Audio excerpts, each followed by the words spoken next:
New Orleans has changed a lot over the time throughout history and has become more Americanized, from its founding up to the Reconstruction period.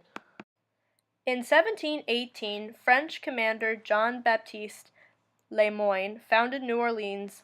The French colony New Orleans ceded to the Spanish Empire in 1763 after Britain's victory in the Seven-Year War. Spain and France agreed to sign the Treaty of Ildefonso in 1800, which stated Spain had to give Louisiana back to the French but had to remain under Spanish control. In 1803, French decided to sell Louisiana to the United States, which is known as the Louisiana Purchase. The War of 1812 began June 18, 1812 to February 18, 1815. The military conflict between the United States of America and Great Britain. They declared war for trade, reconstruction, impressment of American merchant sailors, and American interest in annexing British territory. The war was fought in three different theatres, first at sea, on warships, the second land and naval battles. When they were fought on land and naval battles, they were fought on the U.S. and the Canadian frontier. The third, when the battles were large, they were usually fought on the southern part of the United States. As a result of the war, the British won. They lost no territories and achieved the glory of achieving their goal. After the war, the population grew to more than 700,000, with a class system based on plantations and slave labor. The port of New Orleans in Louisiana's strategic position on the Mississippi made it an early Union target during the Civil War. The state's economy was devastated. Steamboat travel peaked by 1860. Then the railroads improved. Highway development began after 1920. The prairies began to change from its strip farms to the rectangular Spanish sitio grants for ranching to rice fields. Louisiana came a long way from Spanish explorers to French settlers throughout the Civil War and Reconstruction period. Climate and location. New Orleans is below sea level, allowing for easy flooding and the cause of lots of swamp areas. Their primary industry was a seaport, shipping and transporting goods, all because it is located in the Mississippi River Delta. Transport was very big through their ports. Eventually, New Orleans was known as one of the busiest ports in America. New Orleans is close to the equator, causing warm weather and more subtropical climates, with short, general mild winters and hot, humid summers. Also, it was surrounded by water from the north, east, and south. Hurricanes are a big threat. The humid weather allowed for fertile soil, so crops such as cotton and sugar were able to flourish. During the antebellum period, the slave trade and slavery was at its highest. New Orleans had the most important port in the country during that time period since its prime location from the Mississippi River in the Gulf of Mexico. The social life in New Orleans changed dramatically because of slavery. The divisions of classes and distribution of wealth made social life change their society and ideologies as a state. During the secession of Louisiana, Louisiana's economy was based off of cotton and slavery, bringing them in agreement with other slave states near to the Civil War.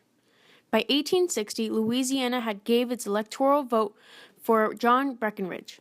The election of a secession convention was called about from Governor Thomas Overton Moore.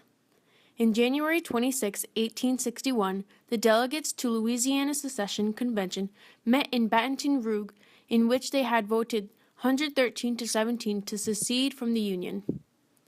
Louisiana kept this independent status until March 21, 1861, but then they gave over their allegiance to the Confederate States of America.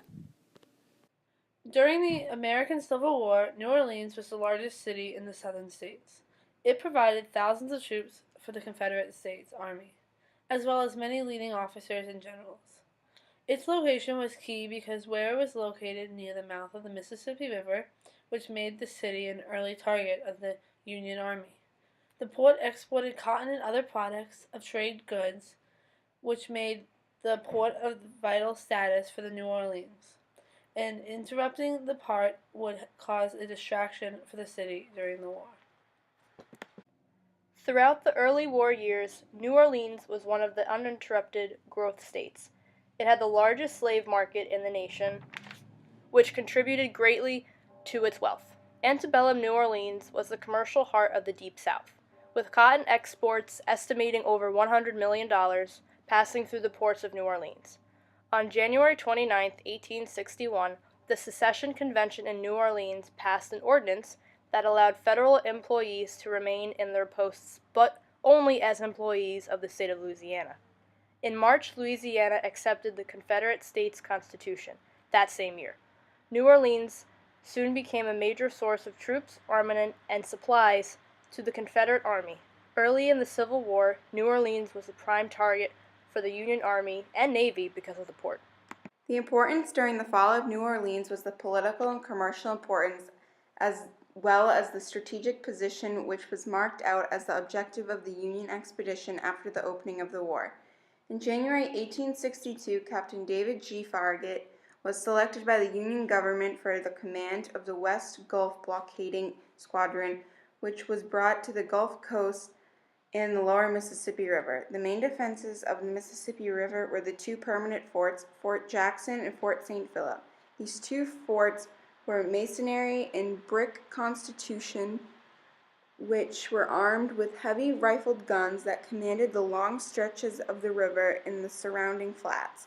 On April 16th, the Union fleet steamed into position below the forts and prepared for battle at Fort Jackson and St. Philip. Then on April 18th, they opened fire. Fort Jackson was seriously damaged from this battle, but the Union fleet could not attempt to run past the forts on the night of April 23rd. At last, the gunboat Pinola in Itasca ran in and opened a gap in the boom.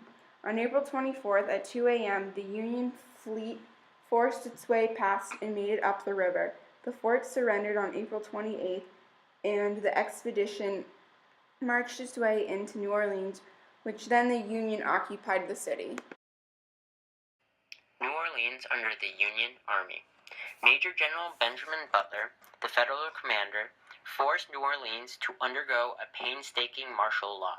The acts that he gave were very insulting and offensive, such as the confiscation of $800,000 that had been deposited in the office of the Dutch consul.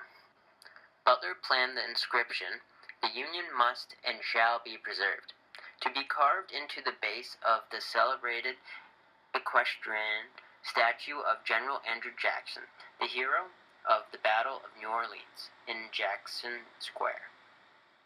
Most notorious to city residents was Butler's General Order, November 28th of May 15th, issued after some provocation, that if any woman should insult or show contempt for any federal officer or soldier, she shall be regarded and shall be held liable to be treated as a prostitute. Butler's acts eventually led to his removal from command in December 17, 1862. Major General Nathaniel P. Banks later comes into command in New Orleans. He was able to bring the troops and citizens closer together, but because of Butler, the city was still scarred, with his regime lingered for decades. Federal troops prolonged their stay in New Orleans well after the war and into the early Reconstruction. Reconstruction of Louisiana. In 1865, Lincoln and Johnson proposed a plan to reunite the southern states back into the Union.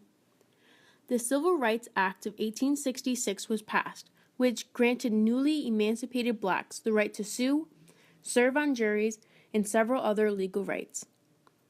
Race riots and mass murders of former slaves occurred in New Orleans that same year, such as the New Orleans Race Riot in July 30th, 1866. In 1867, there was a shift in Congress that overrode some of Johnson's rulings and forced more radical Reconstruction. This was all put into frame to bring the 11 states back into the Union smoothly. In 1868, Louisiana rejoins the Union.